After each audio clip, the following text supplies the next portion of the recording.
Hello friends, this is Yrvind, and now I'm gonna put her on even keel, and I'm taking the opportunity to show you the waterline. As you can see, here she went floating.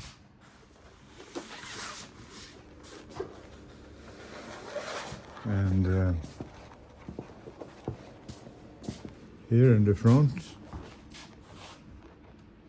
she's been floating a bit deeper. Well, that's a good thing, because she makes her steer herself a bit better with the weight in the back. And now she's gonna sink when at the moment,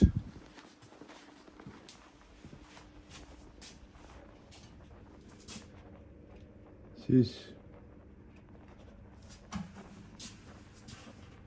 307 kilo, 24th of April, 307 kilo. She was 550 when she came in. That's a bit more to do. And I took away all the lead and things, and then I'm gonna add a key, 76 kilos, and a bit more, anchors and stuff like that. So now we're gonna do a test with a cork. I'm gonna plug the copper pipe. I've got some different sizes of them. This one will do. So here's the bottom of the boat. That's the fish feature. And this is the cork. So that's it. More water. Here's the funnel. And the hose. Down below here is where it was leaking before. And I put some paper on it. It will indicate if water gets there. So, exciting moment, but before I take a little break. So, still leaking.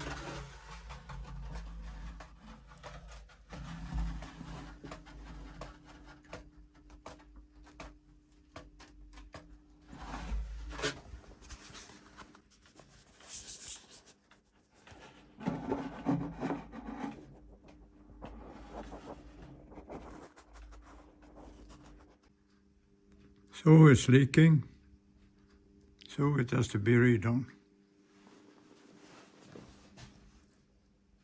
And it's down here on the side.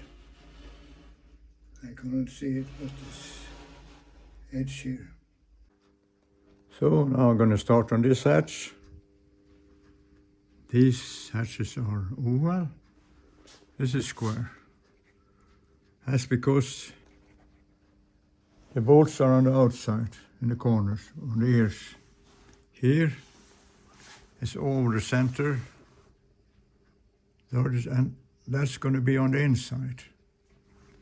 So I have to start laminating up this thing.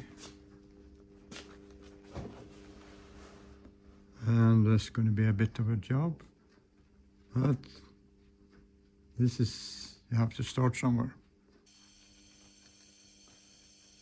It is not night and day, but if you look carefully and play the video back and forth, you may be able to notice a difference. Now I start to round the edges here, preparing for the glass fiber. So it's a bit more work, and then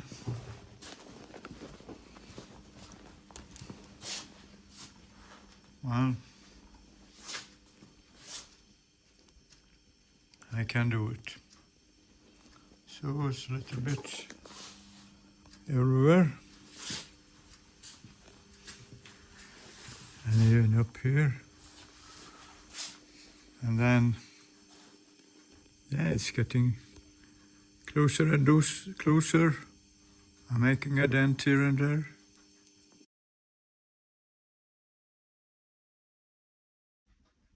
So our house was 50 meters from the water, and my mother had a canoe, and I had in a tube I was playing around with. And also I was swimming and all around the island, and it was a good time. It was wartime, but I didn't know much. So April 1940, I think, when I was 1 year, the Germans invaded Denmark and Norway. Everyone thought now Sweden. And newspaper wrote that women and children should flee into the woods, not be around the coast. Me, mother and grandmother left for the inside of the country. But then, a month later, in May, the Germans went through Holland, Belgium and France. And so we saw things were calming down here a bit. We went back to Ireland, and there, while wartime, food was scarce. But we lived on an island, and a fisherman came twice a week with fresh fish.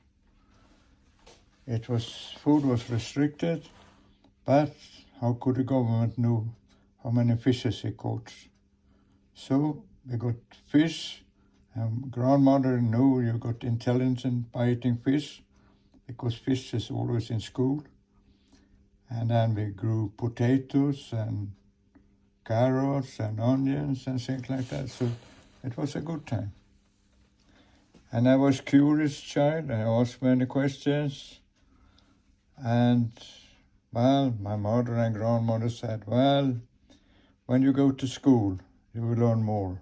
And I waited for this school, and I waited 1 year, 2 years. Finally, when I was 7 years, I got to school.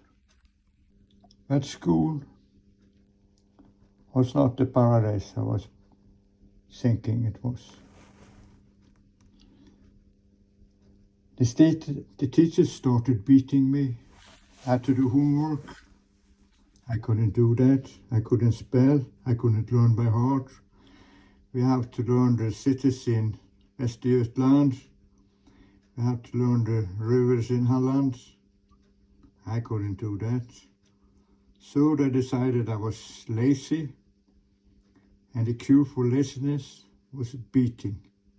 So I got beaten and beaten and beaten, and this continued for year after year after year.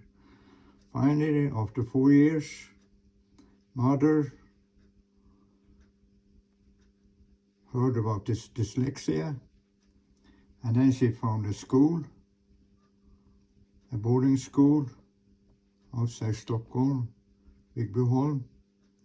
It was like a bit in the spirit of Summerhill. It was free education, and the children have to have their own responsibility and things like this. So one day I packed my wallis. I went over the hill, and then I came to this school. It was a paradise.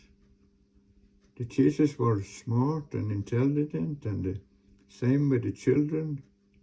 And in fact, in my class of 20, 3 of them become professors and doctors and other famous people, artists and things like this. So it was a great school. Very good.